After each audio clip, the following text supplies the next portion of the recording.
The night was cold and silent, the kind of silence that made every breath sound louder. Officer Mark Tanner gripped his flashlight tightly as his K-9 partner, Rex, led him through the dark forest. They were searching for a missing woman, but the deeper they went, the heavier the air became. Suddenly, Rex stopped. His ears shot up, fur bristling. Then came the barking, sharp, relentless, echoing through the trees. "Rex, what's wrong?" Mark called, his voice tense. But the dog wouldn't stop.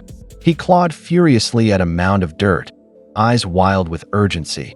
Mark knelt beside him, sweeping away the soil. The beam of his light froze, revealing something buried that made his heart stop cold.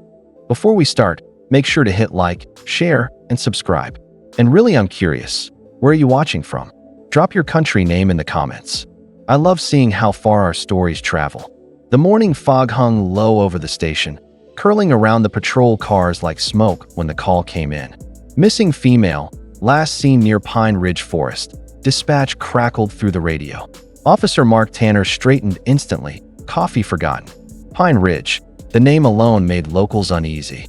Over the years, there had been whispers of strange disappearances, of people who went in and never came out. Mark didn't believe in ghost stories. But as he loaded his German Shepherd, Rex, into the patrol truck, a strange chill ran down his spine. The woman's abandoned car had been found at the forest edge, doors unlocked, phone dead, a baby blanket inside. That single detail, a baby blanket, hit him hard as the truck bounced along the dirt road toward the tree line. The radio crackled again. "Be advised, no backup available yet.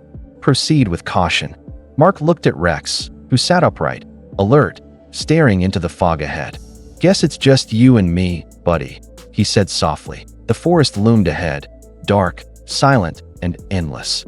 Mark took a deep breath, clipped Rex's leash, and stepped into the unknown. The hunt had begun, and the air itself seemed to hold its breath. The forest swallowed them whole the moment they stepped in. The thick fog dimmed what little sunlight broke through the canopy, and every step seemed to echo louder than it should. Rex's ears twitched, nose low to the ground as he weaved through roots and damp leaves. Officer Mark followed closely, his flashlight cutting a weak beam through the haze. For nearly 20 minutes, they found nothing, just silence. Then Rex stopped. His body stiffened, tail raised, a low growl rumbling deep in his chest. "What is it, boy?" Mark whispered, hand instinctively on his holster. Rex barked once, sharply, then sprinted toward a patch of disturbed soil near an old pine. Mark knelt where Rex pawed at the ground. There, half buried beneath a layer of moss and leaves, lay a pink scarf, tangled and damp. It was small, delicate, and smeared with mud. Mark's stomach tightened. The missing woman's file had mentioned she wore one that matched. Then, faintly, behind them, the crunch of a twig. Mark whipped around, flashlight sweeping the trees. Nothing. Just shadows and the sound of his own pulse pounding in his ears. Rex barked again, louder this time, facing deeper into the woods. Whatever trail he'd found, it wasn't cold anymore. Something, or someone, was close. Rex led the way, darting between trees, barking with growing urgency. Mark followed, his boots crunching over fallen branches, heart pounding faster with every step. The forest grew darker the deeper they went, the air colder, heavier. Then, suddenly, Rex stopped and began barking wildly at what looked like a massive mound of earth covered in moss and roots. Mark frowned. It didn't belong there. The shape was unnatural, too round, too deliberate, like something had been piled and packed by hand. Rex's claws tore at the ground, his bark echoing through the forest. "Easy, boy," Mark called, gripping the leash. But Rex wouldn't stop. His body trembled, every instinct screaming that something was buried beneath. Mark crouched, brushing away loose dirt. His gloved fingers hit something soft, fabric. He pulled gently, revealing a strip of cloth smeared with mud. His breath caught. It matched the color of the scarf. Then he noticed something else, fresh claw marks in the soil, as if an animal had tried to dig there recently. Or something else had been buried not long ago. Mark grabbed his radio, voice tight. "Dispatch, this is Officer Tanner. I need backup at Pine Ridge, possible burial site." The static hissed back, but no voice answered. The signal was dead. Mark's heart pounded in his chest as he tossed the useless radio aside and grabbed a small folding spade from his belt. Rex was already digging furiously, throwing dirt and moss into the air. "Easy, Rex. Slow down," Mark said, kneeling beside him, but the dog wouldn't stop. His barks grew sharp, desperate, almost emotional. Then, the shovel struck something solid. Mark froze. He brushed the soil away with trembling hands, revealing a piece of fabric, then a sleeve. He dug faster, adrenaline surging through his veins until finally, a pale hand emerged from the dirt. His breath caught in his throat. It was the missing woman. Her body was curled protectively around something, her arms wrapped tight as if shielding it from the cold. "Oh no," Mark whispered, falling to his knees. Rex whined softly, nudging the woman's shoulder. Then, from beneath her coat, came a faint sound, a weak, trembling cry. Mark's eyes widened. No way." He ripped open the coat and gasped. There, nestled against her chest, was a baby, barely breathing but alive.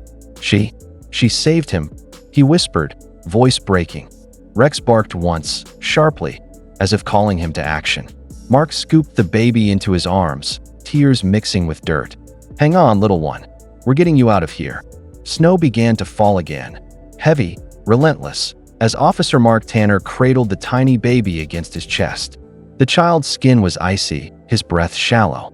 "Stay with me," Mark whispered, wrapping him inside his jacket.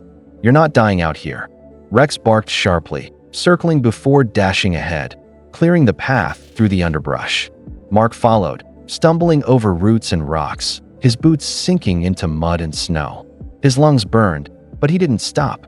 Every few steps, he checked the baby's face, pale, fragile, but still moving. "Dispatch," he shouted into the static-filled radio.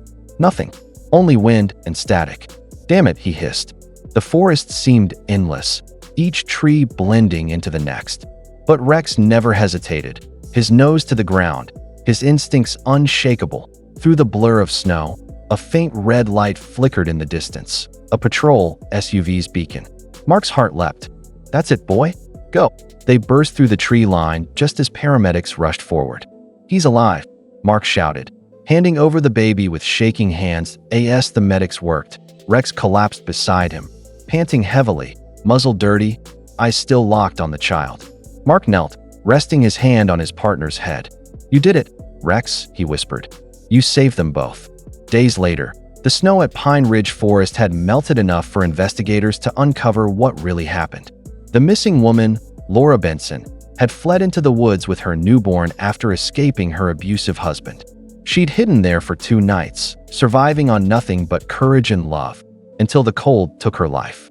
But she'd wrapped her baby in her coat, shielding him from the wind until her final breath. Mark stood at the forest edge as officers filled in the mound once more, now marked with flowers and a small wooden cross. Rex sat beside him, quiet, his fur brushed clean but eyes heavy with memory. "She never gave up on him," Mark murmured. "And neither did you." The department honored Rex with a Medal of Valor, calling him a hero. But Mark knew his K-9 wasn't driven by duty. It was something deeper. Instinct. Compassion. Weeks later, Mark visited the hospital, holding the baby now healthy and safe. "He's going to have a good life," he whispered. Smiling faintly, Rex wagged his tail softly, pressing his nose against the baby's tiny hand. "Some heroes don't wear badges," the narrator's voice faded in, "but they save lives all the same."